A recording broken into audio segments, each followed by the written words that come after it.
ಅಧ್ಯಕ್ಷರಾದ professor T Kumuda ಅವರೇ,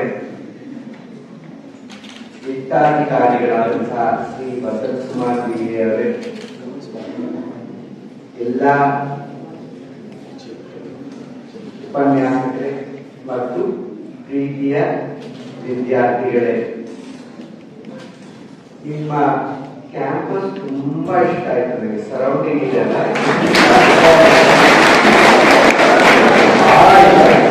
ಎಷ್ಟು ಪಿಕ್ಚರಿಸ್ಟಿಕ್ ಆಗಿದೆಲ್ಲ ಇದು ಪ್ಲೇಸು ಅಂತ ಅನಿಸ್ತು ನನಗೆ. ಬಹಳ ಚೆನ್ನಾಗಿದೆ ಅಂತ. ಆದ್ರೂ ಇಷ್ಟು ಪಿಕ್ಚರಿಸ್ಟಿಕ್ ಇದ್ದಂತ ಒಂದು ಸ್ಥಳದಲ್ಲಿ ಇದ್ರೂ ನಿಮಗೆ ಪ್ರವಾಸ ಹೋಗ್ಬೇಕು ಅಂತ ಅನಿಸ್ತಾ ಇರುತ್ತಲ್ವಾ? ಅವಾಗ ಇನ್ನೊಂದ್ ಕಡೆ ಹೋಗ್ಬೇಕು, ಯಾವ್ದಾದ್ರು ಊರುಗಳು ನೋಡ್ಬೇಕು, ಬರ್ಬೇಕು ಅಂತ. ಯಾಕೆ ಅಂದ್ರೆ ಇಲ್ಲಿ ಇಲ್ಲದೇನೋ ಅಲ್ಲಿ ಸಿಗ್ತಾ ಇರ್ಬೋದು, ಅಲ್ಲೇನಾದ್ರು ಹೊಸದಾದ ಸಂಗತಿಗಳು ಕಣ್ಣಿಗೆ ಕಾಣಿಸ್ಬೋದು, ಗೋಚರಿಸಬಹುದು. ಈ ಕಾರಣಕ್ಕಾಗಿ ಪ್ರವಾಸ ಹೋಗೋದಕ್ಕೆ ಪ್ರತಿಯೊಬ್ರು ನಾವು ಆಸಕ್ತಿಯನ್ನ ತೋರಿಸ್ತಾ ಇರ್ತೀವಿ. ಎಲ್ಲರಿಗೂ ಬೇಕು ಪ್ರವಾಸ, ನಿಮ್ಗೆ ಒಂದೇ ಅಲ್ಲ, ಎಲ್ಲರಿಗೂ ಬೇಕು. ನಾವಿದ್ದ ಸ್ಥಳದಿಂದ ಬೇರೆ ಸ್ಥಳಕ್ಕೆ ಹೋಗ್ಬಾರ್ದು, ಒಂದು ಪ್ರವಾಸದ ಉತ್ಸಾಹ ಎಲ್ಲರಿಗೂ ಇರುತ್ತೆ.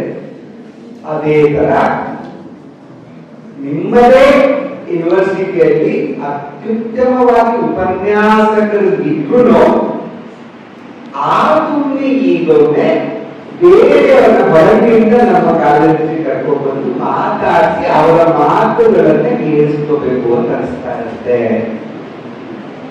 ಆ ನಿಟ್ಟಿನಲ್ಲಿ ಈ ಉಪನ್ಯಾಸ ಸರಣಿ ಇದೆಯಲ್ಲ, ಇದು ಒಂಥರ ಪ್ರವಾಸ ಇದ್ದಂಗೆ. ಬೇರೆ ಬೇರೆ ವ್ಯಕ್ತಿಗಳ ಹತ್ರಕ್ಕೆ ನೀವು ಅವ್ರನ್ನ ಇಲ್ಲಿ ಕರ್ಕೊಂಡು ಬಂದು ನೀವು ಅವರನ್ನ ಪರಿಚಯ ಮಾಡಿಸಿಕೊಡುವಂತಹ ಒಂದು ಕ್ರಮ ತುಂಬಾ ಅನುಕೂಲಕಾರಿ. ಒಂದೇ ಸ್ಥಳದಲ್ಲಿದ್ದು ನಮ್ಮ ಕಣ್ಣುಗಳು ಅಥವಾ ಪಂಚೇಂದ್ರಿಯಗಳು ಕೆಳಗಿರ್ತವೆ ಎಷ್ಟೋ ಸಲ.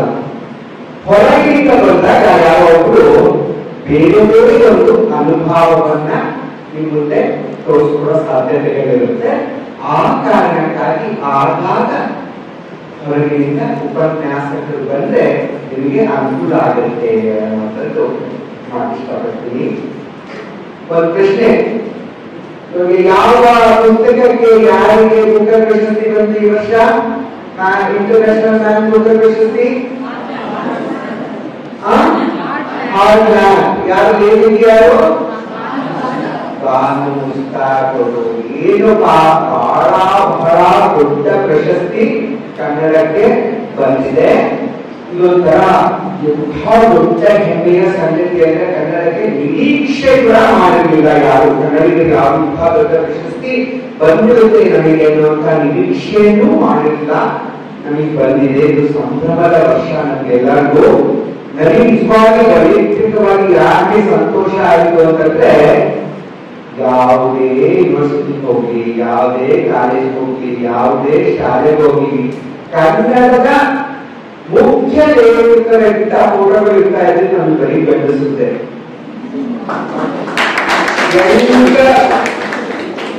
ಜ್ಞಾನಪೀಠಗಳು, ಸರಸ್ವತಿ ಸಾಹಿತ್ಯ ಎಲ್ಲ ಪುರುಷ ಲೇಖಕರ ಫೋಟೋಗಳು. ಅದು ಮಧ್ಯದಲ್ಲಿ ಇನ್ನು ಮುಂದೆ ಒಬ್ಬ ಮಹಿಳೆಯ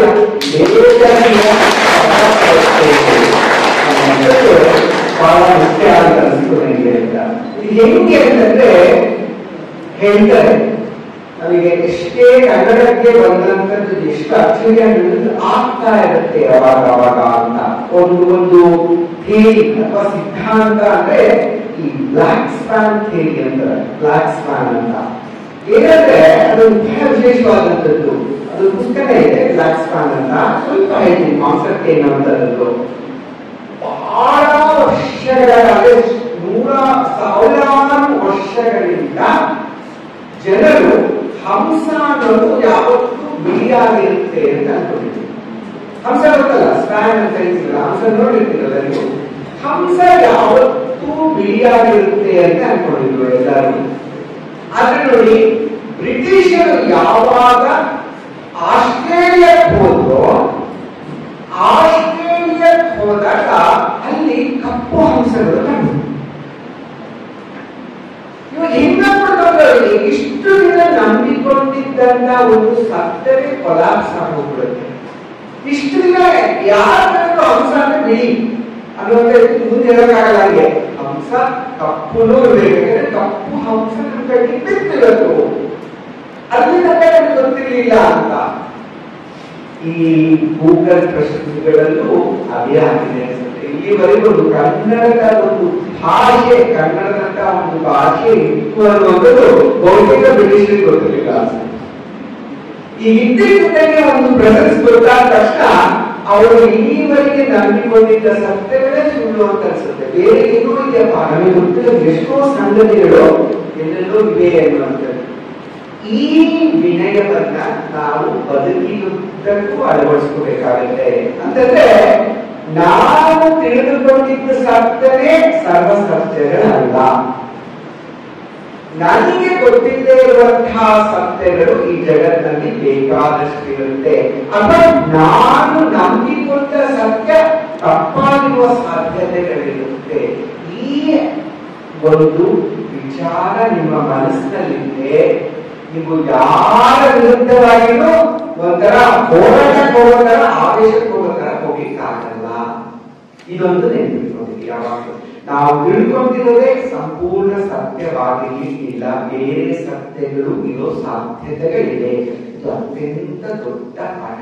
ಬ್ಲಾಕ್ ಸ್ವಾನ್ ನೆನಪಲ್ಲಿ ಇಟ್ಕೊಂಡಿರಿ ನೀವು ಇದನ್ನ ಅಂತ. ಅವಾಗ ಏನಾಗುತ್ತೆ, ಸ್ವಲ್ಪ ವಿನಯದಿಂದ ವರ್ತಿಸೋಕೆ ನಮಗೆ ಮನಸ್ಸಾಗುತ್ತೆ ಮತ್ತು ಧೈರ್ಯ ಬರುತ್ತೆ. ಇಲ್ಲಪ್ಪ ಏನೋ ಬೇರೆ ಇರ್ಬೋದು, ಅವ್ರಿಗೂ ಏನೋ ಒಂದು ಗೊತ್ತಿರ್ಬೋದು ಅನ್ನುವಂಥದ್ದು ಬಹಳ ಮುಖ್ಯ ಅಂತ.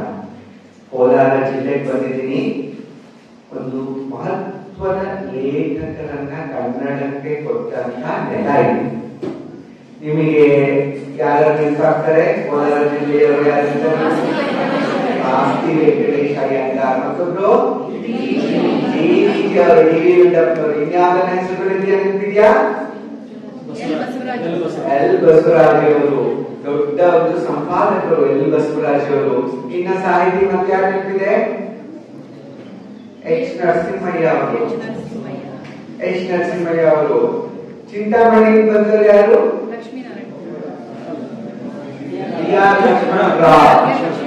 ಬೇಕಾದಷ್ಟು ಜನ ದೊಡ್ಡ ದೊಡ್ಡ ಸಾಹಿತಿಗಳು ಇಲ್ಲಿಂದ ಬಂದಿದ್ದಾರೆ. ಎಲ್ಲದಕ್ಕಿಂತ ಮುಖುಟರಾಗುವಂತೆ ವಿಶ್ವೇಶ್ವರಯ್ಯ ನಿಮ್ಮ ಜಿಲ್ಲೆಯವರು. ನೆನಪಿಟ್ಕೊಳ್ಳಿ, ಅತ್ಯಂತ ದೊಡ್ಡ ಬುದ್ಧಿವಂತಿಕೆಯನ್ನು ಹೊಂದಂತ ಒಬ್ಬ ವ್ಯಕ್ತಿ. ಆ ಕಾಲದಲ್ಲಿ ಅಂತ ಒಬ್ಬ ವ್ಯಕ್ತಿ ಇದ್ದ ಅಂತ ನಂಬೋದಕ್ಕೆ ಕಷ್ಟ ಆಗುತ್ತೆ ನಮಗೆ. ಅಷ್ಟು ಒಂದು, ನೀವು ಬೆಂಗಳೂರಿನಲ್ಲಿ ಎಲ್ಲಿ ಕೈ ಕೊಟ್ಟಿರೋ ಅದಕ್ಕೆ ವಿಶ್ವೇಶ್ವರಯ್ಯ ನಿಂತಿರ್ತಾರೆ. ನೀವು ಸಾಹಿತ್ಯ ಪರಿಷತ್ ಹೋದ್ರೆ ಸಾಹಿತ್ಯ ಪರಿಷತ್ ಇದು ಮಾಡೋದಕ್ಕೆ ಅವರೇ ವಿಶ್ವೇಶ್ವರಯ್ಯ. ಅಥವಾ ನೀವು ಸ್ಟೇಟ್ ಬ್ಯಾಂಕ್ ಆಫ್ ಮೈಸೂರು ಹೋದ್ರೆ ಅದನ್ನು ಪ್ರಾರಂಭಿಸಿದವರು ಅವರೇ. ಅಥವಾ ಸೆಂಚುರಿ ಕ್ಲಬ್ ಹೋದ್ರೆ ಸೆಂಚುರಿ ಕ್ಲಬ್ ಪ್ರಾರಂಭಿಸಿದವರು ಅವರೇ. ಎಷ್ಟು ಸಂಗತಿಗಳನ್ನು ಅವರು ಸ್ಥಾಪಿಸಿದ್ದಾರೆ ಅಂತಂದ್ರೆ ಅದು ಯೋಚನೆ ಮಾಡೋ ಶಕ್ತಿ ಅದ್ರ ಜೊತೆ ಒಡೆಯರವರು ಇದ್ರು, ಜೊತೆ ಇಲ್ಲ ಅಂತಲ್ಲ, ಆದ್ರೆ ಅಂತಹ ಯೋಚನೆಗಳು ಬಂದ್ವಲ್ಲ, ಏನೆಲ್ಲ ಮಾಡ್ಬೋದು ಅನ್ನುವಂತ ಅಂತಹ ಮಹತ್ವದ ವ್ಯಕ್ತಿ ಈ ಜಿಲ್ಲೆಯವರು ಅನ್ನೋದು ಬಹಳ ಸಂತೋಷ. ಇಬ್ಬರ ಬಗ್ಗೆ ಸ್ವಲ್ಪ ತಗೊಳ್ಳೋಣ. ಆಸ್ತಿ ಮತ್ತು ಡಿವಿಜಿ ಬಗ್ಗೆ ವಿಶೇಷ ಸಂಗತಿಗಳನ್ನ ಹೇಳ್ಬಿಟ್ಟು ಮುಂದಕ್ಕೆ ಹೋಗ್ತೀನಿ. ಹಿಂಗೆ ಇವಾಗ ಒಂದು ಮಾತು ಏನ್ ಹೇಳ್ತಾರೆ ಅಂದ್ರೆ, ಹೀಗೆ ರಾಮಾನುಜನ್ ಒಂದು ಮಾತು ಹೇಳ್ತಾರೆ, ಕಥೆಗಳು ಎಲ್ಲೆಲ್ಲೂ ಇರುತ್ತಪ್ಪ, ಎಲ್ಲಾ ಕಡೆಗೂ ಕಥೆ ಇರುತ್ತೆ. ಕಥೆ ಇಲ್ಲ ಜಾಗನೇ ಇಲ್ಲ. ಹಾಗೆ ಕಥೆಗಳು ಇಲ್ಲದೆ ಇರುವಂತಹ ಒಂದು ಸ್ಥಳ ಇಲ್ಲ. ಎಲ್ಲೆಲ್ಲಿ ಮನುಷ್ಯರು ಇರ್ತಾರೋ ಅಲ್ಲೆಲ್ಲ ಕಥೆಗಳು ಇದ್ದೇ ಇರುತ್ತೆ. ಯಾರೋ ಅಮೆರಿಕದಲ್ಲಿ ಇದ್ದವರಿಗೆ ಕಥೆ ಬರೆಯೋಕೆ ಬರೋದಲ್ಲ. ಯಾವುದೋ ಒಂದು ಸಣ್ಣ ಹಳ್ಳಿ, ನಿಮ್ಮ ಕೋಲಾರ ಜಿಲ್ಲೆಯ ಒಂದು ಸಣ್ಣ ಹಳ್ಳಿಯಲ್ಲಿ ಇರೋದಕ್ಕೂ ಕಥೆ ಹೇಳಕ್ಕೆ ಮತ್ತು ಬರೆಯೋಕೆ ಸಾಧ್ಯ ಆಗೇ ಆಗುತ್ತೆ. ಎಲ್ಲ ಕಾಲದಲ್ಲಿ ಜನರಿದ್ದಾರೆ, ಬರೋದಿಗೆ ಕಥೆ ಕಟ್ಬೋದು. ಆದ್ರೆ ಏನ್ ಸಮಸ್ಯೆ ಆಗುತ್ತೆ ಅಂದ್ರೆ, ಕಥೆಗಳು ಎಲ್ಲೆಲ್ಲಿಯೂ ಇವೆ, ಆದ್ರೆ ಕಾಣುವ ಕಣ್ಣುಗಳು ಕಡಿಮೆ ಅಂತ ಹೇಳ್ತಾರೆ. ಅದು ನೋಡ್ಬೇಕು, ನಿಮ್ಗೆ ಕಣ್ಣು ಬೇಕಪ್ಪ. ಸರಿಯಾದ ಕಣ್ಣುಗಳಿದ್ರೆ ನಿಮಗೆ ಕಥೆ ಕಾಣಲ್ಲ. ವಿಜ್ಞಾನ ವಿದ್ಯಾರ್ಥಿಗಳು ತಕ್ಷಣ ಏನ್ ಸರ್, ನಮಗಿರೋ ಕಣ್ಣು ಅವ್ರಿಗಿರೋ ಕಣ್ಣು ಎರಡೂ ಅದೇ, ಏನ್ ವ್ಯತ್ಯಾಸ? ಕಥೆ ಕಾಣುವ ಕಣ್ಣು ಅಂದ್ರೆ ಏನ್ ಅರ್ಥ ಅಂದ್ರೆ, ಅದಕ್ಕೊಂದು ಉದಾಹರಣೆಯನ್ನ ಹೇಳ್ತೀನಿ ನಾನು. ಅವಾಗ ನಿಮ್ಗೆ ಗೊತ್ತಾಗುತ್ತೆ ಕಥೆಗಳು ಕಾಣುವ ಕಣ್ಣು ಅಂದ್ರೆ ಏನು ಅಂತ. ನಾನು ಪ್ರತಿ ವರ್ಷ ಟ್ರೆಕ್ಕಿಂಗ್ ಮಾಡ್ತೀನಿ, ತುಂಬಾ ಟ್ರೆಕ್ಕಿಂಗ್. ನಾನು ಹೈಕರ್, ನಾನು ಹಿಮಾಲಯ ಹೋಗ್ತೀನಿ, ವೆಸ್ಟರ್ನ್ ಘಾಟ್ಸ್ ಎಲ್ಲ ಕಡೆ ಹೋಗ್ತೀನಿ. ಪ್ರತಿ ಬೆಳಗ್ಗೆ ಚಾರಣ ನನಗೆ ಮಹಾ ಹುಚ್ಚು. ಚಾರಣ ಅಂದ್ರೆ ಅಷ್ಟಿಷ್ಟ ಅಂದ್ರೆ ಅಷ್ಟೊಂದಿಷ್ಟ ಹೋಗ್ತಾನೆ ಇರ್ತೀನಿ. ಈಗ ನಾನು ತಡೆಗಂಡ ಮೂಲ ಅನ್ನುವಂತ ಒಂದು ಬೆಟ್ಟವನ್ನ ಸುಮಾರು 3 ಸಲ ಚಾರಣ ಮಾಡಿದ್ದೀನಿ. ಯಾರನ್ನ ಕೇಳಿದ್ರೆ ತಡೆಗಂಡ ಮೂಲ ಅನ್ನೋ ಬೆಟ್ಟದ ಹೆಸರು ಇದೆಲ್ಲ ಕೊಡಗಿನಲ್ಲಿದೆ, ಕನ್ನಡದ್ದು ಮಲಯಾಳಿ ಹೆಸರು. ತಡೆಗಂಡ ಮೂಲ ಅಂತಂದ್ರೆ ದುಮ್ಮಣ್ಣನ ಮಗಳು ಅಂತ ಅರ್ಥ ಅಂತ ಮಲಯಾಳಿ ಭಾಷೆಯಲ್ಲಿ. ತಡೆಯನ್ ಅಂದ್ರೆ ದರಿಯ, ಮೋಳ ಅಂದ್ರೆ ಮಗಳು. ತಡೆಯನ್ ಮೋಳ ಅಂತ ಆ ಪರ್ವತದ ಹೆಸರು. ಎಷ್ಟು ಚೆನ್ನಾಗಿದೆ ನೋಡಿ, ಹೆಸರು ಬಹಳ ಚೆನ್ನಾಗಿದೆ. ದುಮ್ಮಣ್ಣನ ಮಗಳು ಅಂತ ಹೆಸರು ಅವರಿಗೆ. ಓಕೆ, ಆ ಪರ್ವತ ಆ ಪರ್ವತ ಪ್ರತಿ ಸಲ ಹತ್ತರ ಹೋಗ್ತೀವಿ, ನೀನು ಹಾಕ್ತೀವಿ ಬಯಲಷ್ಟೇ. ಅದು ನಮ್ಮ ವೆಸ್ಟರ್ನ್ ಘಾಟ್ಸ್ ವಿಶೇಷ ಏನು ಅಂದ್ರೆ ಯಾವುದೇ ಪರ್ವತ ಆದ್ರೂ ಬೆಳಿಗ್ಗೆ 6 ಶುರು ಮಾಡಿದ್ರೆ ಸಂಜೆ 6 ಬಂದು ಸೊ ಮುಗಿದೋಗ್ತದೆ. ಯಾವ ಅಷ್ಟು ಕಷ್ಟ ಇರಲ್ಲ ಅಂತೆಲ್ಲ. 2000 ಮೀಟರ್ 2000 ಮೀಟರ್ ಜಾಸ್ತಿ ಇರಲ್ಲ ನಮ್ಮ ಪರ್ವತಗಳು.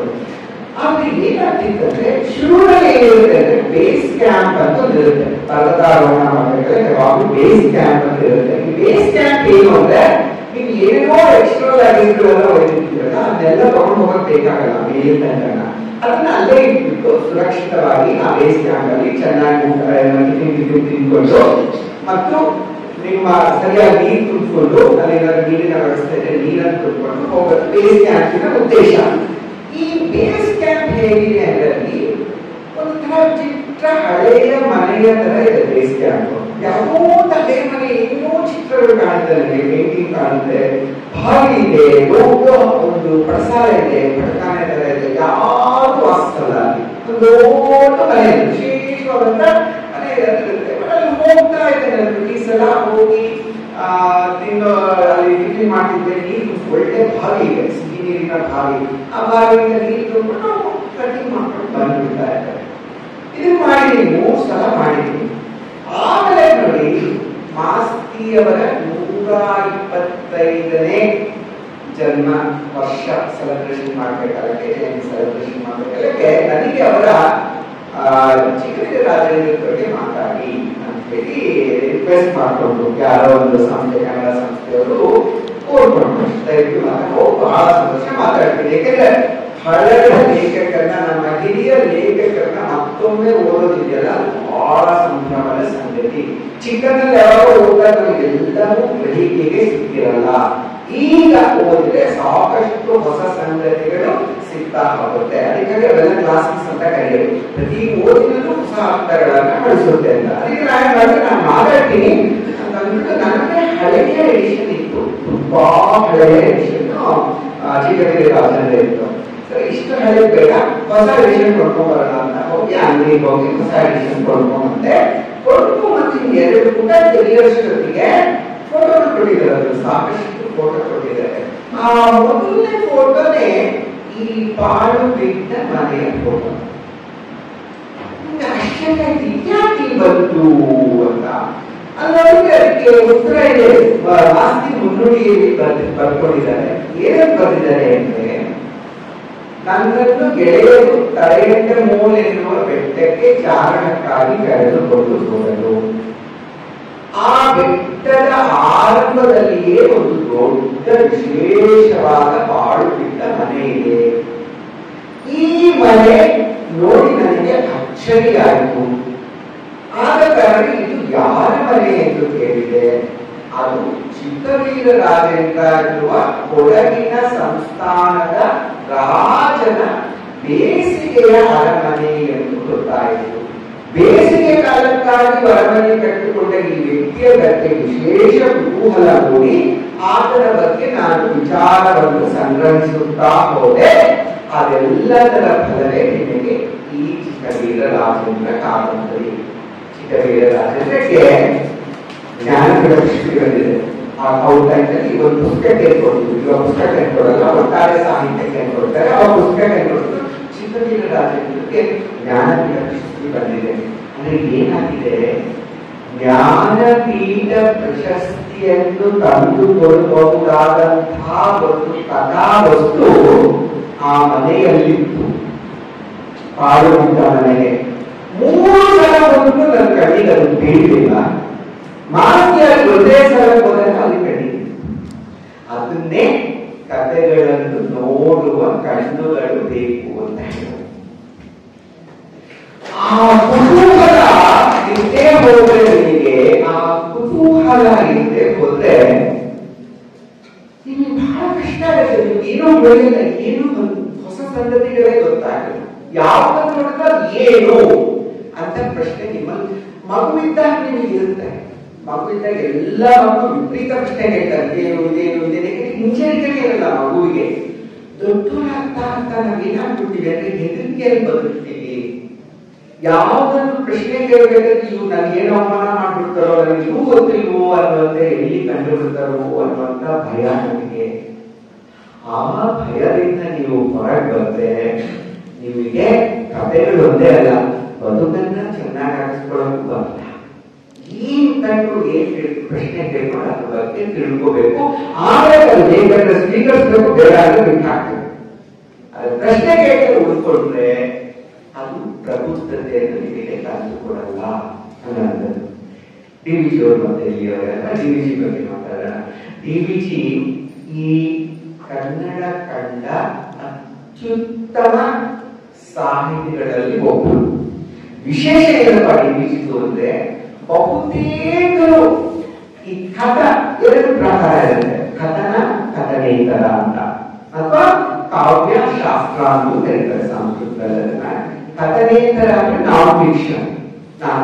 ಓಕೆ, ಸೊ ನಾನ್ ಫಿಕ್ಷನ್ ಅಲ್ಲಿ ಬೇರೆ ಬೇರೆ ಸಂಗತಿಗಳು ಬರೀತೀವಿ. ಜರ್ನಲಿಸಂ ಬರೀಬಹುದು, ವ್ಯಕ್ತಿ ಚಿತ್ರಣಗಳನ್ನ ಕೊಡ್ಬೋದು, ನಮ್ಮ ಸುತ್ತಮುತ್ತಲ ಕಥೆಗಳನ್ನೆಲ್ಲ ಬರೀತಾರೆ. ನಾನ್ ಫಿಕ್ಷನ್, ಫಿಕ್ಷನ್ ಕಥೆ, ಕಾದಂಬರಿ, ಕಾವ್ಯ. ಉಳಿದವರೆಲ್ಲರೂ ನೋಡಿ, ಮಾಸ್ತಿ ನೋಡಿ, ಕಾರಂತರ ನೋಡಿ, ಅಥವಾ ಕುವೆಂಪು ನೋಡಿ, ಅಥವಾ ಬೇಂದ್ರ ನೋಡಿ, ಇವರೆಲ್ಲ ಬಹುತೇಕವಾಗಿ ಕಾವ್ಯ ಅಂದ್ರೆ ಕಥನವನ್ನ ಗಟ್ಟಿಯಾಗಿ ಫಿಕ್ಷನ್ ಪ್ರಕಾರ ಬರೀತಾರೆ. ಫಿಕ್ಷನ್ ಬರೀತಾರೆ ಸಾಕಷ್ಟು. ಆದ್ರೆ ಫಿಕ್ಷನ್ ಆಗಿ ಅವರು ಬಹಳ ಮುಖ್ಯ ಅಂತ ಅನ್ಸ್ಕೊಂಡ್ರೆ, ಡಿವಿಜಿ ಮಾತ್ರ ನಾನ್ ಫಿಕ್ಷನ್ಗೆ ಬಹಳ ಪ್ರಾಮುಖ್ಯತೆ. ಓಕೆ, ವಿಶೇಷ ಡಿವಿಜಿ ಅವರು ಬಹಳ ವಿಶೇಷ. ಡಿವಿಜಿ ಅವರು ಒಂದು ಮಾತಾಡ್ತಾರೆ, ಇಲ್ಲಿ ಒಂದು ಕನ್ನಡ ಸಾಹಿತ್ಯ ಸಮ್ಮೇಳನದ ಅಧ್ಯಕ್ಷರಾಗ್ತಾರೆ. ಎಲ್ಲಿ ಅಧ್ಯಕ್ಷರು ನೆನಪಿಲ್ಲ, ಬಹುಶಃ ಬಳ್ಳಾರಿಯ ಸಾಹಿತ್ಯ ಸಮ್ಮೇಳನದ ಅಧ್ಯಕ್ಷರಾದಾಗ ಆ ಮುಂದೆ ಏನಾಗಿರುತ್ತೆ ಅಂದ್ರೆ, ಕನ್ನಡದ ಮಕ್ಕಳು ಹೆಚ್ಚು ಸಂಸ್ಕೃತ ಕಲಿಬೇಕು, ಕನ್ನಡ ಕಲಿಬೇಕು ಅನ್ನುವಂತ ದೊಡ್ಡ ಚರ್ಚೆ, ಆ ಕಾಲದ ಚರ್ಚೆ ಅದು. ಇವಾಗ ಯಾರು ಸಂಸ್ಕೃತದಲ್ಲಿ ಮಾತಾಡ್ತಾ ಕೆಡಿಸ್ಕೊಳ್ಳಲ್ಲ. ಅವಾಗ ಸಿಕ್ಕಾಯ್ತದು, ಸಂಸ್ಕೃತಕ್ಕೆ ಮುಖ್ಯ ಪ್ರಾಮುಖ್ಯತೆ ಕೊಡಬೇಕು, ಕನ್ನಡ ಕೊಡಬೇಕು ಅಂದ್ರೆ ಬಹುತೇಕ ವಿದ್ವಾಂಸರೆಲ್ಲ ಸಂಸ್ಕೃತ ಓದ್ಬಿಟ್ರೆ ಸಾಕು, ಕನ್ನಡ ಸುಲಭವಾಗಿ ಬರೀತಾರೆ, ಸೊ ಕನ್ನಡಕ್ಕಿಂತ ಸಂಸ್ಕೃತ ಮುಖ್ಯ ಅಂತೆಲ್ಲ ವಾದ ಮಾಡ್ತಾ ಇದ್ದಾರೆ. ಆ ಟೈಮಲ್ಲಿ ಡಿವಿಜಿ ಒಂದು ಮಾತು ಹೇಳ್ತಾರೆ, ಬಹಳ ಚೆನ್ನಾಗಿ ಹೇಳ್ತಾರೆ. ಸಂಸ್ಕೃತ ಹೇಗಪ್ಪ ಅಂತಂದ್ರೆ, ನಿಮ್ಮ ದೇಹದ ಎಲುಬುಗಳು, ಮೂಳೆಗಳು ಇದ್ದಂಗೆ ಅಂತ ಹೇಳ್ತಾರೆ. ಆದ್ರೆ ಕನ್ನಡ ನಮ್ಮ ಎಲ್ಲ ರಕ್ತ, ಮಾಂಸ, ಎಲ್ಲ ಕೊಬ್ಬು ಎಲ್ಲ ಸಂಪೂರ್ಣವಾಗಿ ಕನ್ನಡ. ಮೂಳೆಗಳಿಗೆ ಏನ್ ಮಾಡಿದ್ರೆ ನೀನ್ ಬೆಳೆಯಲ್ಲ, ಅದು ಅಷ್ಟೇ. ಅದು ನಿಮ್ಮಲ್ಲಿ ಎಷ್ಟಿರುತ್ತೋ ಮೂಳೆಗಳು ಅದು ಅಷ್ಟೇ, ಅದನ್ನ ಬೆಳೆಸಲಿಕ್ಕೆ ಟ್ರೈ ಮಾಡಬೇಡಿ ನೀವು. ಅದೆಷ್ಟೇ ನಮ್ಮ ದೇಹವನ್ನ ಎತ್ತರಿಸಲಿಕ್ಕೆ ಎಷ್ಟು ಸಾಧ್ಯ ಇದೆ ಅಷ್ಟಿದೆ. ಅದೇನ್ ಮಾಡಿದ್ರೆ ಅದೇನ್ ಬೇರೆ ಬೆಳೆಯಲ್ಲ ನಿಮಗೆ. ಆದ್ರೆ ರಕ್ತ, ಮಾಂಸ ಅವೆಲ್ಲ ಆರೋಗ್ಯವಾಗಿ ಮಾಡ್ಕೊಳ್ಬೇಕು, ಅದು ಕನ್ನಡ ಅನಿಸ್ತದೆ. ಆದ್ರಿಂದ ನಮಗೆ ಎಷ್ಟು ಗೊತ್ತಿದೆ ಸಂಸ್ಕೃತ ಸಾಕು, ಬೇಕಾದಷ್ಟಾಯ್ತು. ಆದ್ರೆ ಕನ್ನಡ ಕಲಿಯೋಣ, ಯಾಕಂದ್ರೆ ನಮ್ಮ ಆರೋಗ್ಯಕ್ಕೆ ಬೇಕಾಗಿರೋದು ಕನ್ನಡವೇ ಹೊರತಾಗಿ ಸಂಸ್ಕೃತ ಅಲ್ಲ ಅನ್ನುವಂತ ಒಂದು ವಿಶೇಷವಾದಂತಹ ಮಾತದು. ಆ ಮೆಟಾಫರ್ ನೋಡಿ, ಮೂಳೆಗಳಿಗೂ ಮತ್ತು ಮಾಂಸ ಹೊರಿಸಿರುವಂತ ಡಿವಿಜಿ ಅವ್ರ ಮೆಟಾಫರ್ ಭಾರಿ ಚಂದದ ಮೆಟಾಫರ್. ಸೊ ಅದನ್ನ ಸಾಮಾನ್ಯವಾಗಿ ಏನಾಗುತ್ತೆ ನಿಮ್ಗೆ ಎಲ್ಲರಿಗೆ, ನಿಮ್ ತರನೇ ನಾನು ಒಂದು ಚಿಕ್ಕ ಊರು ನೋಡಿ, ಡಿಸ್ಟ್ರಿಕ್ಟ್ ಕ್ವಾರ್ಟರ್ಸ್ ಇದ್ದೀರಾ, ಹುಟ್ಟಿದ್ದೆಲ್ಲ ಸಣ್ಣ ಊರುಗಳಲ್ಲಿ ಇರ್ಬೋದು. ನಾನು ಕೂಡ ತುಂಬಾ ಸಣ್ಣ ಊರಲ್ಲಿ ಬೆಳೆದವನು. ನಾನು ಏನಂದ್ರೆ ಇಲ್ಲಿ ನಮ್ಮ ಸೊಂಟೂರು ಪಾಪ್ಯುಲೇಷನ್ ನಾನಿದ್ದಾಗ 11,000 ಅಷ್ಟೇ, 11,000 ಪಾಪ್ಯುಲೇಷನ್. ಹಳ್ಳಿ ತರಗೆ ತಾಲೂಕಾ ಸೆಂಟರ್ ಆಗಿತ್ತು ಅವಾಗ. ಯಾವಾಗಲೂ ಏನ್ ಅನ್ಸುತ್ತೆ ಅಂತಂದ್ರೆ, ನಾನಿಂದ ಸಣ್ಣೂರಲ್ಲಿ ಬೆಳೆದಿದ್ದಕ್ಕೆ ಹಿಂದುಳಿದ್ಬಿಟ್ಟೆ ನಾನು. ಸರಿಯಾಗಿ ಬರ್ತದೆ, ನಂಗೆ ಇಂಗ್ಲಿಷ್ ಬರ್ತಿರ್ಲಿಲ್ಲ ಸರಿಯಾಗಿ ಮಾತಾಡೋಕೆ. ಕಾಲೇಜ್ ಹೋದಾಗ ಎಷ್ಟು ಹಿಂದುಳಿದ್ಬಿಟ್ಟೆ ನಾನು. ಹೀಗೆ ತುಂಬಾ ಇನ್ಫೀರಿಯಾರಿಟಿ ಕಾಂಪ್ಲೆಕ್ಸ್ ಇರೋದ್ರಲ್ಲಿ ಬೆಂಗಳೂರಿಂದ ಬಂದ್ಬಿಟ್ಟಿರ್ತಾರಲ್ಲ, ಇವ್ರು ಇಂಗ್ಲಿಷ್ ಮಾತಾಡ್ತಿರ್ತಾರೆ. ಅವ್ರಿಗೆ ಎಷ್ಟೊಂದು ವಿಷಯ ಗೊತ್ತಿರ್ತಾರೆ, ನಮ್ಗೆ ಅಷ್ಟೆಲ್ಲ ವಿಷಯನೇ ಗೊತ್ತಿರ್ತಿರ್ಲಿಲ್ಲ. ಇವಾಗ ಎಲ್ಲರಿಗೂ ಟಿವಿ ಮೊಬೈಲ್ ಬಂದು ಎಲ್ಲರಿಗೂ ಗೊತ್ತಿರೋ ಸಾಧ್ಯತೆಗಳಿದೆ ಎಲ್ಲ ಸಂಗತಿಗಳು. ಆ ಕಾಲದಲ್ಲಿ ಹಂಗಿರ್ಲಿಲ್ಲ, ನಮ್ಗೆ ಏನು ಹೆಚ್ಚು ನಾಲೆಜ್ ಇರ್ತಿರ್ಲಿಲ್ಲ. ಈ ಬೆಂಗಳೂರಲ್ಲಿ ವಿಪರೀತ ನಾಲೆಜ್ ಇರೋದು, ಜೊತೆ ಇಂಗ್ಲಿಷ್ ಚೆನ್ನಾಗಿ ಮಾತಾಡೋರು. ನಮ್ಗೆ ಇಂಗ್ಲಿಷ್ ಬರಲ್ಲ, ಚೆನ್ನಾಗಿ ಜಾಣ ಹುಡುಗರಾದ್ರೂ ಇಂಗ್ಲಿಷ್ ಬರಲ್ಲ ನಮ್ಗೆ ಯಾರಿಗೂ. ಅಲ್ಲಿ ಹೋದ್ರೆ ನಮ್ಗೆ ಬೇಸರ ಆಗೋದು, ನನ್ನ ಪ್ರಶ್ನೆ ಕೇಳೋಕೆ ಬರಲ್ಲ ಸರಿಯಾಗಿ ಆ ಕಾಲೇಜಿನಲ್ಲಿ ಅಂತ. ಅಲ್ಲಿ ಏನಾಗಿದೆ ಅಂದ್ರೆ ನಮ್ಮೂರಲ್ಲಿ 2 ಶಾಲೆಗಳಿವೆ. ಒಂದು ಸರ್ಕಾರದ ಶಾಲೆ, ಕನ್ನಡ ಶಾಲೆ, ಮತ್ತೊಂದು ಒಂದು ಪ್ರೈವೇಟ್ ಖಾಸಗಿಯ ಒಂದು ಕಾನ್ವೆಂಟ್ ಶಾಲೆ, ಅಲ್ಲಿ ಇಂಗ್ಲಿಷ್ ಮೂಲಕವಾಗಿ ಬೋಧನೆ ಮಾಡುವಂತ ಶಾಲೆ. ಆ ಶಾಲೆಗೆ ನನ್ನನ್ನು ಕಳಿಸ್ತು ಅಂತ ನಮ್ಮಪ್ಪ ತುಂಬಾ ಕೇಳ್ಕೊಳ್ತಾ ಇದ್ದಾರೆ. ಕೇಳ್ಕೊಂಡ್ರೆ ನಮ್ಮಪ್ಪ ಆಗಲ್ಲ ಅಂತಿದ್ರು. ಯಾಕೆಂದ್ರೆ ಅದಕ್ಕೆ 10 ರೂಪಾಯಿನೋ 15 ರೂಪಾಯಿನೋ ಇದೆಲ್ಲ ಫೀ ಕೊಡ್ಬೇಕಾಗಿತ್ತು. ನಮ್ಮಪ್ಪನ ಸಂಬಳ ಬರ್ತಿದ್ದಿದ್ರೆ 200 ರೂಪಾಯಿ ತಿಂಗಳಿಗೆ. ಸೊ ಸಾಧ್ಯತೆ ಇಲ್ಲ, ಕಳಿಸಲ್ಲ, ನನ್ನ ಆಗಲ್ಲ, ಕನ್ನಡ ಶಾಲೆಗೆ ಕಲ್ತು ಅಂತ ಹೇಳಿ ಮಾಡಿ. ಅದಕ್ಕೆ ನನಗೆ ಕಾಲೇಜಿಗೆ ಹೋದಾಗ ನಮ್ಮಪ್ಪನ ಮೇಲೆ ಸಿಟ್ ಮಾಡ್ಕೊಳ್ತಿದ್ದೆ. ನನ್ನ ಬದುಕು ಪಾಲ್ ಮಾಡ್ತಾರೆ ಅಪ್ಪ, ಇಂಗ್ಲಿಷ್ ಕಲಿಸ್ದಂಗೆ ನನಗೆ ಎಷ್ಟು ಕಷ್ಟ ಆಗಿದೆ, ಏನ್ ಗೊತ್ತಾಗುತ್ತೆ ಅಂತ. ಆಮೇಲೆ ನೋಡಿ ಇಷ್ಟು ವಯಸ್ಸಾದ್ಮೇಲೆ ಇನ್ನೊಂದು ಗೊತ್ತಾಗುತ್ತೆ, ನಾನೇನಾದ್ರೂ ಆ ಕಾನ್ವೆಂಟ್ ಹೋಗಿದ್ರೆ ಕನ್ನಡ ಸಾಹಿತ್ಯನೇ ಆಗಿರ್ತಾರೆ. ಸರ್ಕಾರಿ ಶಾಲೆಗೆ ಹೋಗಿದ್ದ ಸರ್ಕಾರಿ ಶಾಲೆಗೆ ಎಲ್ಲ ವರ್ಗದ ಎಲ್ಲ ಜಾತಿಯ ಮಕ್ಕಳು ಬರ್ತಾರೆ. ಎಷ್ಟು ಮಟ್ಟಿಗೆ ಅಂದ್ರೆ ನನ್ನ ಪಕ್ಕಕ್ಕೆ ನನ್ನ ಶಾಲೆಯಲ್ಲಿ ಕೂಡ್ತಾ ಇದ್ದಂತ ಒಬ್ಬ ಹುಡುಗ ನಮ್ಮ ಮನೆ ವಿಷಯ ಕೊಡ್ತಾರೆ. ಎಲ್ಲೋ ವಿದ್ಯಾರ್ಥಿಗಳ ಜೊತೆ ಬರೆಯುವಂತಹ ಒಂದು ಅವಕಾಶ ಸಿಕ್ಕಿದ್ರಿಂದ ಇವತ್ತು ಕನ್ನಡದಲ್ಲಿ ಬರೆಯೋಕ್ಕಾಗತ್ತೆ. ನಮ್ಮಪ್ಪ ತುಂಬಾ ಒಳ್ಳೆಯ ಕೆಲಸ ಮಾಡ್ತಾ ಕಾನ್ವೆಂಟಿಗೆ ಕಳಿಸ್ತೇನೆ ಅಂತ. ಯಾಕೆ ಹೇಳ್ತಿದ್ದೀನಿ ಅಂದ್ರೆ, ಯಾವುದೇ ಸ್ಥಿತಿ ಇರಲಿ, ನೀವು ಹಳ್ಳಿಯಿಂದ ಬಂದವರಾಗಿರಲಿ, ಬಡತನದಿಂದ ಬಂದವರಾಗಿರಲಿ, ಶ್ರೀಮಂತಿಕೆಯಿಂದ ಬಂದವರಾಗಿರಲಿ, ಉತ್ತಮ ಕುಲದ್ದಾಗಿರಲಿ, ಕಡಿಮೆ ಕುಲದ ಕಡಿಮೆ ಅಂತಲ್ಲ, ಇಲಾಖೆ ಸಮಾಜದಲ್ಲಿ ಕೊಡಿದ್ಯೋ ಆತ್ಮಹತ್ಯೆದಾಗಿ ಏನೇ ಆದ್ರೂ ಎಲ್ಲಕ್ಕೂ ಹಲವು ಮುಖಗಳಿರುತ್ತೆ. ಅದರಿಂದ ಲಾಭಗಳು ಇರುತ್ತೆ, ಅದರಿಂದ ಸಾಕಷ್ಟು ನಷ್ಟಗಳು ಇರುತ್ತೆ.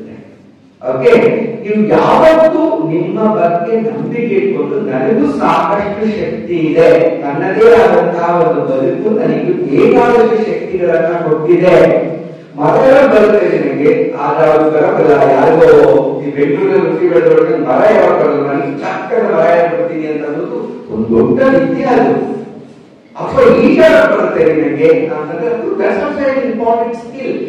ಏನೇನೋ ಗೊತ್ತಿರುತ್ತೆ, ಆದ್ರಿಂದ ದುಡುಕಿನ ನಿರ್ಧಾರವನ್ನ ಮಾಡಕ್ ಹೋಗ್ಬೇಡಿ. ನಿಮ್ಮ ಸ್ಥಿತಿಗಳ ಬಗ್ಗೆ ಏನಪ್ಪ ಅಂತ ಅನ್ಕೋಬೇಡಿ. ಮುಂದೆ ಏನೇ ಸಾಧಿಸು ಗೊತ್ತಿಲ್ಲ. ಏಕೆಂದ್ರೆ ಬಹುತೇಕ ದೊಡ್ಡ ದೊಡ್ಡ ಪ್ರಶಸ್ತಿಗಳನ್ನ, ದೊಡ್ಡ ದೊಡ್ಡ ಸಾಧನೆಗಳನ್ನ ನಮ್ಮ ಕರ್ನಾಟಕದಲ್ಲಿ ಮಾಡಿದವರು ಸಣ್ಣ ಸಣ್ಣ ಹಳ್ಳಿಗಳಿಂದ ಬಂದವರೇ ಆಗಿರ್ತಾರೆ. ಅದು ಡಿವಿಜಿ ಆಗಿರ್ಬೋದು, ಮಾಸ್ತಿ ಆಗಿರ್ಬೋದು, ವಿಶ್ವೇಶ್ವರಯ್ಯ ಆಗಿರ್ಬೋದು, ಯಾವುದೇ ಒಂದು ಸೆಲೆಬ್ರಿಟಿ ತಗೊಳ್ಳಿ ಕನ್ನಡದ್ದು, ಅವರೆಲ್ಲ ಸಣ್ಣ ಹಳ್ಳಿಗಳಿಂದ ಬಂದವರಾಗಿದ್ದಾರೆ. ಅದರಿಂದ ಆ ಒಂದು ಇನ್ಫೀರಿಯಾರಿಟಿನ ಇಟ್ಕೊಳ್ಳೋದು ಬೇಡ ಅಂತ. ಹಾಗಿದ್ರೆ ಇದಕ್ಕೇನ್ ಮಾಡಬೇಕು? ನಾನು ಸಂಕ್ರಾಂತಿ ಸಾಕು ಅಷ್ಟೇ ಸಾಕ, ಅದರಿಂದ ನಾನು ಇದಾಗ್ತೀನ? ಇಲ್ಲ, ಕಠಿಣ ಶ್ರಮವನ್ನ ಹಾಕಲೇಬೇಕಾಗುತ್ತೆ. ಏನು ಮಾಡಬಹುದು ಎಫರ್ಟ್ ಇರುತ್ತೆ. ಎಫರ್ಟ್ ಅಂತ ಏನಿತ್ತು, ಶ್ರಮ ಅಂತ, ಪರಿಶ್ರಮ ಅಂತ ಏನಿತ್ತು, ಆ ಪರಿಶ್ರಮ ಇಲ್ಲದೆ ಯಾವುದೇ ಸಾಧನೆ ಮಾಡೋಕ್ಕಾಗಲ್ಲ. ಸುಮ್ಮನೆ ಕೂತ್ಕೊಂಡ್ರೆ ಎಲ್ಲಿಂದೋ ಬಂದ್ಬಿಟ್ಟು ಲಾಗಿ ತರ ಹೊಡೆಯಲ್ಲ. ನಿಮಗೆ ಅದೃಷ್ಟ ಅನ್ನುವಂಥದ್ದು ಸಾಧನೆ ಅಂತೂ ಮಾಡಲೇಬೇಕಾಗುತ್ತೆ. ಇದಕ್ಕೆ ತುಂಬಾ ಚೆನ್ನಾಗಿ ಶಿವರಾಮ್ ಕಾರಂತ ಒಂದು ಉದಾಹರಣೆ ಇದೆ, ಒಂದು ಘಟನೆ ಬಹಳ ಇಷ್ಟ ನನಗೆ ಶಿವರಾಮ್ ಕಾರಂತದ್ದು. ಏನಾಗುತ್ತೆ ಅಂದ್ರೆ, ಶಿವರಾಮ್ ಕಾರಂತಿಗೆ ಜ್ಞಾನಪೀಠ ಪ್ರಶಸ್ತಿ ಬರುತ್ತಲ್ಲ, ಅವಾಗ ಅವರು ಊರಿನಲ್ಲಿ ಅವರಿಗೆ ಒಂದು ಸನ್ಮಾನವನ್ನ ಏರ್ಪಡಿಸ್ತಾರೆ. ಶಿವರಾಮ್ ಕಾರಂತಿಗೆ ಒಂದು ದೊಡ್ಡ ಸನ್ಮಾನವನ್ನ ಏರ್ಪಡಿಸ್ತಾರೆ. ಈ ಸನ್ಮಾನವನ್ನು ಏರ್ಪಡಿಸಿದಾಗ ಒಂದು ಪ್ರಾಸ್ತಾವಿಕ ನುಡಿಗಳಲ್ಲಿ ಅವರನ್ನ ಪರಿಚಯ ಮಾಡ್ಕೊಳ್ಳೋ ಸಲುವಾಗಿ ಏನ್ ಮಾಡ್ತಾರೆ ಅಂತಂದ್ರೆ, ಶಿವರಾಮ ಕಾರಂತರಿಗೆ ಸಾಹಿತ್ಯ ಬನ್ನುವುದು ರಕ್ತಗತವಾಗಿ ಬಂದಿದೆ ಅಂತ ಪರಿಚಯ ಮಾಡ್ಕೊಡ್ತಾರೆ. ಅಂದ್ರೆ ಎಷ್ಟು ಮುಖ್ಯ, ರಕ್ತಗತವಾಗಿ ಬಂದಿದೆ ಅಂದ್ರೆ, ಅವ ಶಿವರಾಮ ಕಾರಂತ ತಕ್ಷಣ ಇದನ್ಬಿಟ್ಟು ಹೇಳ್ತಾರೆ, ರಕ್ತಗತವಾಗಿ ಲೋಕಗಳು ಮಾತ್ರ ಬರುತ್ತೆ, ಸಾಹಿತ್ಯ ಬರಲ್ಲ. ಎಷ್ಟು ಇಂಪಾರ್ಟೆಂಟ್ ಮಾತಂದ್ರೆ ಇದು. ಸಾಹಿತ್ಯಕ್ಕೆ ಎಷ್ಟೋ ಪರಿಶ್ರಮವನ್ನು ಹಾಕಿ ಅವರು ಆ ಮಟ್ಟವನ್ನ ತಲುಪಿರ್ತಾರೆ.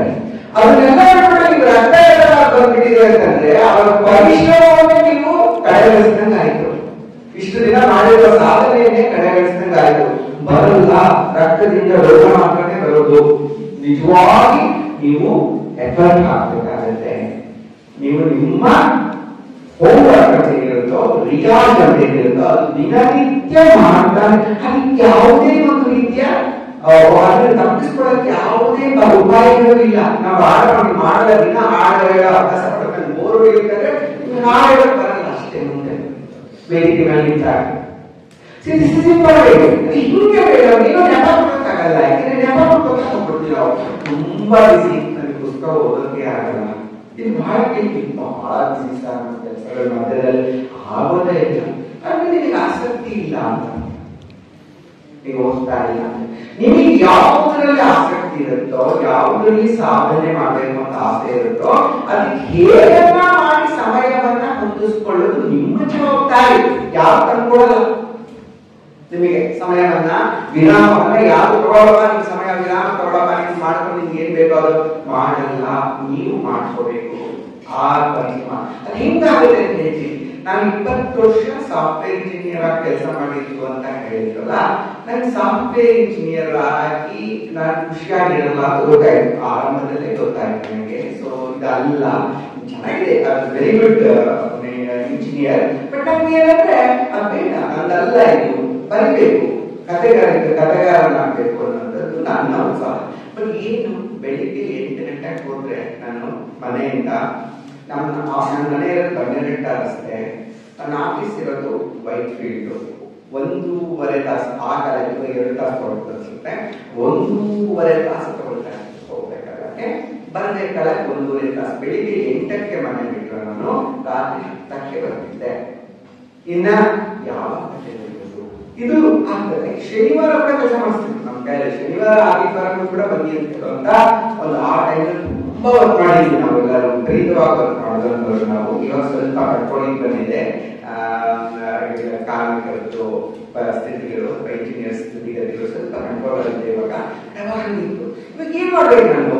ನನ್ನ ಸಮಸ್ಯೆ ಬಿಟ್ಬಿಡಬೇಕು. ಯಾವುದು ಊಟ ತಿಂಡಿ ಇಲ್ಲ, ಕರೆಕ್ಟಾ? ಊಟ ತಿಂಡಿ ಯಾರು ಬೇಕಲ್ಲ ನಿಮಗೆ. ಸುಮ್ಮನೆ ಕತೆ ಕೊಟ್ಟರೆ ಊಟ ತಿಂಡಿ ಕೊಡ್ತಾರೆ, ಬರಲ್ಲ. ಕನ್ನಡದಲ್ಲಂತೂ ಆ ಸ್ಥಿತಿ ಇಲ್ಲವೇ ಇಲ್ಲ. ನೀವು ಹಣ ಮಾಡ್ತೀರಪ್ಪ ಅಂತಂದ್ರೆ ಬರಲೇಬೇಡಿ ಸಾಧ್ಯ. ಯಾರು ಹಣ ಮಾಡೋದಕ್ಕಂತೂ ಆಗಲ್ಲ, ಬಹಳ ಕಷ್ಟ. ಹಬ್ಬ ಅಂದ್ರೆ ಒಂದು 5% ಜನಕ್ಕೆ ಹಣ ಬರ್ತಿರ್ಬೋದು.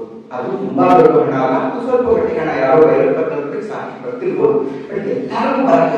ಬಟ್ ನಾನು ಏನ್ ಮಾಡ್ಬೇಕು? ನಾನು ಅಟ್ಲೀಸ್ಟ್ ಬರೀಬೇಕಲ್ಲ. ನಾನು ಏನ್ ಮಾಡ್ತಾ ಇರ್ಬೇಕಾ?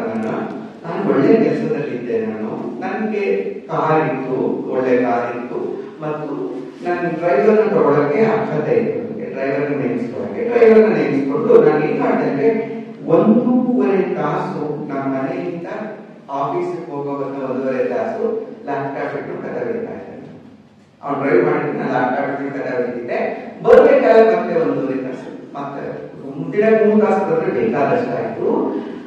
ಹಾಗೆ ಬರೆದು ನಾನು ಒಂದು ಪುಸ್ತಕ ಮಾಡಿ ಆ ಪುಸ್ತಕವನ್ನ ಬೆಂಗಳೂರಿನ ಟ್ರಾಫಿಕ್ ಜಾಮ್ಗೆ ಹಾಕಿಸಿದ್ದೆ. ಏನಾಗುತ್ತೆ ಅಂದ್ರೆ, ನಿಮ್ಮ ಕಷ್ಟಗಳ ಏನೇ ಇದ್ರು ಪರಿಹಾರವನ್ನು ನೀವೇ ಕಂಡುಕೋಬೇಕು. ಯಾವುದೋ ರೀತಿಯಲ್ಲಿ ಪರಿಹಾರವನ್ನು ಕಂಡುಕೋಬೇಕು. ಗೋಡೆ ನಿಮಗೆ ತಕ್ಕಲ್ಲ. ನಾನು ಹೇಳೋದಕ್ಕೆ ಇಷ್ಟಪಡ್ತೀನಿ, ನಿಮ್ಗೆ ಏನಾಗಬೇಕು ಅನ್ನೋದನ್ನ ನಿರ್ಧಾರ ಮಾಡಿಕೊಂಡು ಅದಕ್ಕೆ ಇದು ಮಾಡ್ಕೊಂತ ಹೋಗ್ಬೇಕು ಅಂತ.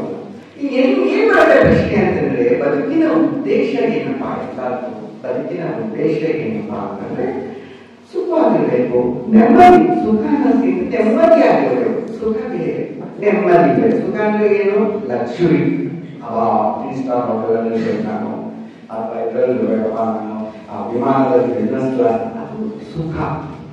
ಆದ್ರೆ ನೆಮ್ಮದಿ ಅಂದ್ರೆ ಯಾವ ಚಿಂತೆಗಳು ಇಲ್ಲ, ಆರಾಮಾಗಿದ್ದೀನಿ, ಒಳ್ಳೆ ಆರೋಗ್ಯ ಇದೆ, ಒಳ್ಳೆ ನಿದ್ದೆ ಬರುತ್ತೆ, ಒಳ್ಳೆ ಸ್ನೇಹಿತರಿದ್ದಾರೆ, ನನಗೆ ಯಾರ ಜೊತೆ ಮಾತಾಡ್ಬೇಕಂದ್ರೆ ಸ್ನೇಹಿತರು. ಇದು ನೆಮ್ಮದಿ.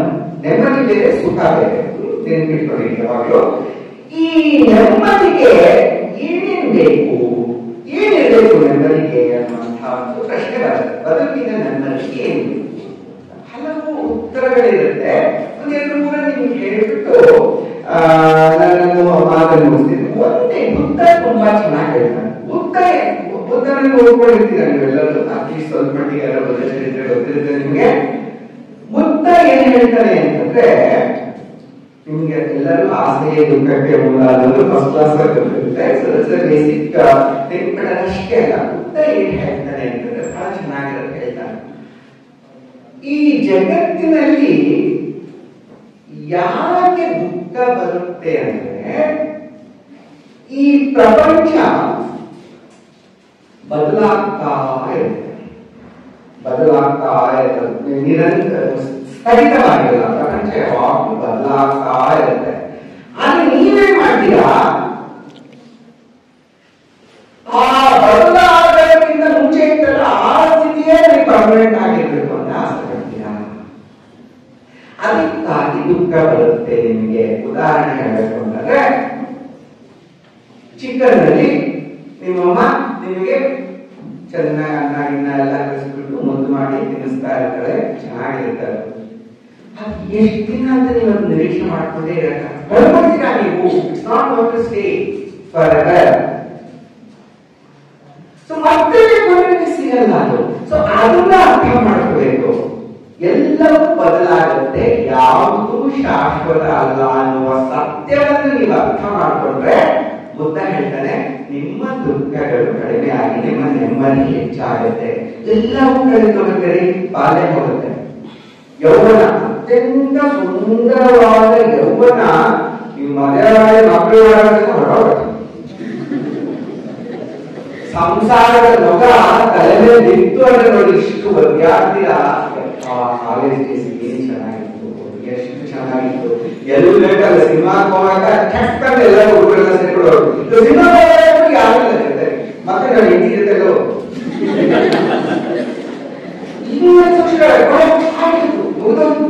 ನೀವು ಮತ್ತೆ ಬೇಕು ಅಂತಂದ್ರೆ ನಿಮಗೆ ಸಿಗಲ್ಲ. ನಿಮ್ಮ ಯೌವನ ಸಿಗಲ್ಲ. ಎಲ್ಲವೂ ಅಷ್ಟೇ. ನಿಮ್ಮ ಶಕ್ತಿ, ದೈಹಿಕ ಶಕ್ತಿ ನಿಮಗೆ ಕಲ್ಲು ತಿಂದು ಅರಗಿಸಿಕೊಳ್ಳುವ ವಯಸ್ಸು ಅಂತಾರೆ. ನಿಮ್ಮ ವಯಸ್ಸನ್ನ, ಯೌವನವನ್ನ ಕಲ್ಲು ತಿಂದು ಕರಗಿಸಿಕೊಳ್ಳುವ ಹೆಸರು. ಅಪಿತತೆಯನ್ನು ಕಲ್ತಿದ್ರು ಕೂಡ ಜೀರ್ಣಿಸಿಕೊಳ್ಳುವ ಶಕ್ತಿ ಇರುತ್ತೆ ನಿಮಗೆ. ಅಂತಹ ಒಳ್ಳೆಯ ಆರೋಗ್ಯದ ವಯಸ್ಸು ನಿಂತು ಪರ್ಮನೆಂಟ್ ಅಲ್ಲ. ಅದು ಒಂದು ಸ್ವಲ್ಪ ದಿನಕ್ಕೆ ಅರ್ಥ ಕೊಟ್ಟೋಗುತ್ತೆ. ಏನಿದ್ದಕ್ಕೆ ಏನಿರ್ಬಾರ್ದು ಡಾಕ್ಟರ್ ಹೇಳೋಕೆ ಶುರು ಮಾಡ್ತಾರೆ ನಿಮಗೆ. ಬಟ್ ಅದೇ ನನಗೆ ಮುಂಚೆ ಇತ್ತು ನನ್ನ ಆರೋಗ್ಯ ಸಿಗಲ್ಲ. ಇದೇ ಬುದ್ಧ ತತ್ವ. ಗೊತ್ತಾಯ್ತಾ? ಸೊ ಅದಕ್ಕಾಗಿ ಹೊಂದಾಣಿಕೆ ಮಾಡ್ಕೋಬೇಕು, ಬದಲಾವಣೆಗೆ ಹೊಂದಾಣಿಕೆ ಮಾಡ್ಕೋಬೇಕು. ಇನ್ನೂ ಒಂದಿದೆ ಪರಿಹಾರ ಇದೆ.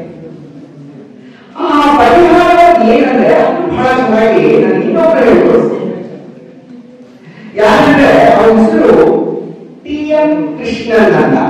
ಟಿ.ಎನ್. ಕೃಷ್ಣನ್, ಸಾರಿ ಟಿ.ಎನ್. ಅಲ್ಲ, ಟಿ.ಎನ್. ಕೃಷ್ಣನ್ ಅಂತ. ಅವರು ವಯೋಲಿನಿಸ್ಟ್. ವಯೋಲಿನ್ ಗೊತ್ತಲ್ಲ ನಿಮಗೆ, ಪಿಟೀಲು. ಸೊ ಪಿಟೀಲಿನ ವಿದ್ವಾಂಸರು ತುಂಬಾ ಚೆನ್ನಾಗಿ ನುಡಿಸ್ತಾರೆ ಪಿಟೀಲನ್ನ. ಅವರಿಗೆ 82 ವರ್ಷ ಆಗಿತ್ತು, ತುಂಬಾ ವಯಸ್ಸಾಗಿತ್ತು. ಆ ಟೈಮಲ್ಲಿ ಅದು ಒಂದು ಪ್ರಶಸ್ತಿಯನ್ನ ಬೆಂಗಳೂರಿನ ಗಾಯನ ಸಮಾಜದಲ್ಲಿ ಕೊಟ್ಟು ಸಾಮಾನ್ಯವಾಗಿ ಸಂಗೀತಗಾರರಿಗೆ ಪ್ರಶಸ್ತಿ ಕೊಟ್ಟ ಮೇಲೆ ಅವರನ್ನ ಅವರ ಕಚೇರಿ ಇರುತ್ತೆ. ಸಾಮಾನ್ಯವಾಗಿ ಅವ್ರ ಪ್ರಶಸ್ತಿ ಕಚೇರಿ ನಾನು ಹೋಗ್ತೀನಿ. ನನಗೆ ತುಂಬಾ ಇಷ್ಟ ಕರ್ನಾಟಕ ಸಂಗೀತ ಅಂದ್ರೆ ತುಂಬಾ ಇಷ್ಟ. ನಾನು ಹೋಗ್ತೀನಿ ಸಾಮಾನ್ಯವಾಗಿ ಎಲ್ಲ ಕಚೇರಿಗಳಿಗೆ. ಅಲ್ಲಿ ಹೋದಾಗ ಏನಾಯ್ತಲ್ಲ, ಅವ್ರು ಎಷ್ಟು ಚರಿತರಾಗಿತ್ತು ಅಂದ್ರೆ, ಅವರನ್ನ ವೇದಿಕೆಗೆ ಕರ್ಕೊಂಡು ಹೋಗೋದಕ್ಕೆ ಇಬ್ರು ಶಿಷ್ಯರು ಎರಡು ಸಪೋರ್ಟ್ ಕೊಟ್ಬಿಟ್ಟು ಅವರು ನಿಧಾನ ಕರ್ಕೊಂಡು ವೇದಿಕೆ ಮೇಲೆ ಕೂರಿಸಿದ್ರು. ವೇದಿಕೆ ಮೇಲೆ ಕೂರಿಸಿದ ಮೇಲೆ ಆ ವಿದ್ವಾಂಸರು ಒಂದು ಮಾತು ಹೇಳಿದ್ರು, ಬಹಳ ಚೆನ್ನಾಗಿರೋ ಮಾತು ಹೇಳಿದ್ರು. ನೋಡ್ರಪ್ಪ, ನನಗೆ ಎಲ್ಲಾ ಕೆಲಸಗಳನ್ನು ಮಾಡ್ಬೇಕಾದಕ್ಕೂ ನನಗೆ 80 ದಾಟಿದೆ ಅನ್ನೋದು ಗೊತ್ತಾಗುತ್ತೆ.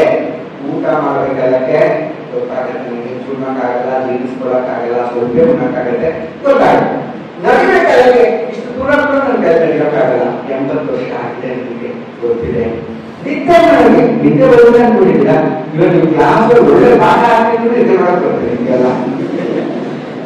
ಹಾಗಾಗಲ್ಲ. ನಿದ್ದೆ ಏನ್ ಮಾಡಿದ್ರು ಬರಲ್ಲ ನಿಮಗೆ. ಅಷ್ಟೇ 2-3 ತಾಸು ನಿದ್ದೆ ಮಾಡಿದ್ರೆ ಅದೇ ದೊಡ್ಡ ಅದೃಷ್ಟ. 80 ವರ್ಷಕ್ಕೆ ಐದಿಂದ ಹೆಚ್ಚಾಗ ಅವಾಗೂ ನನಗೆ ಗೊತ್ತಾಗುತ್ತೆ ನನಗೆ 80 ಆಗಿದೆ ಅಂತ. ಆದ್ರೆ ಯಾವಾಗ ನೀವು ನನ್ನ ಕೈಗೆ ಪಿಟೀಲನ್ನು ಕೊಡ್ತೀರೋ, ವರದಿಯನ್ನು ಕೊಡ್ತೀರೋ, ಆಗ ನನಗೆ 18 ವರ್ಷ ಅಂತ ಅನಿಸುತ್ತೆ. ಅವ್ರು ಹೇಳಿದ ತಕ್ಕಂಗೆ ಅವರು ಕರೆಕ್ಟಾಗಿ ನುಸಿದ್ರು. 3 ತಾಸು ಪಿಟೀಲ ನುಸಿದ್ರು. ಅದ್ಭುತ ಕಚೇರಿ. ಅದು 18 ವಯಸ್ಸೇ. ಆವತ್ತಿನ ಒಂದು ವಿದ್ವಾಂಸನ್ನ ಅವರು ಕಳಿಸ್ತಿದ್ದಾರೆ ಪಿಟೀಲಿನಿಂದಲೇ. ಸೊ ಅವ್ರು ಹೇಳ್ತಾ ಇದ್ದಾರೆ ಏನು ಅಂತಂದ್ರೆ, ಒಂದು ಹವ್ಯಾಸವನ್ನ, ಅತ್ಯಂತ ಒಂದು ಸಂತೋಷ ಕೊಡುವ ಹವ್ಯಾಸದಲ್ಲಿ ನೀವು ಕೌಶಲ್ಯಗಳನ್ನ ಪಡ್ಕೊಂಡು ಪರಿಣಿತರಾಗಬೇಕು ಅಂದ್ರೆ ಅದರ ಸಹಾಯದಿಂದ ನೀವು ನಿಮ್ಮ ಸುಂದರವಾದ ವಯಸ್ಸಿಗೆ ಮರಳಿ ಹೋಗ್ಬೋದು. ಗೊತ್ತಾಯ್ತಾ? ಇಷ್ಟು ಮುಖ್ಯ ಅಂದ್ರೆ ಇದು ಆಕ್ಚುಲಿ ನಮಗೆ ಬಹುತೇಕ ನಾವು ಅಂತಹ ಒಂದು ಅಮೃತವಾದಂತಹ ಕೌಶಲ್ಯವನ್ನ ರೂಢಿಸಿಕೊಳ್ಳೋದ್ರಲ್ಲಿ ನಾವು ಸೋಲ್ತೇವೆ. ಯಾಕೆ ಸೋಲ್ತೇವೆ?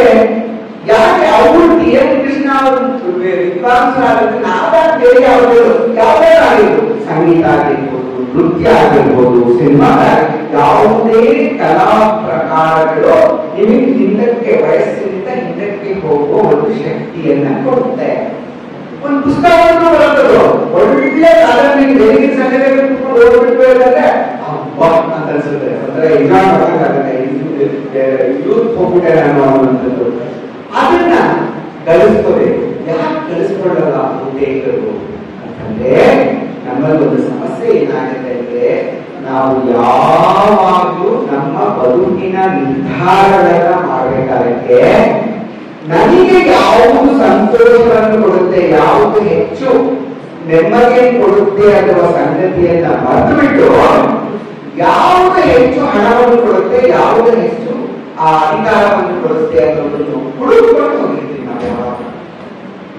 ಇದು ಸಮಸ್ಯೆ ಉಂಟು ಮಾಡುತ್ತೆ. ಮನುಷ್ಯನ ಹಣ ಬೇಡ ಅಂತ ಹೇಳ್ತಿಲ್ಲ, ನಾವು ಯಾವ ಸನ್ಯಾಸಿಗಳಲ್ಲ. ಆದ್ರೆ ಎಷ್ಟು ಬೇಕೋ ಅಷ್ಟನ್ನು ಮಾತ್ರ ಇಟ್ಕೊಳ್ಳೋಣ.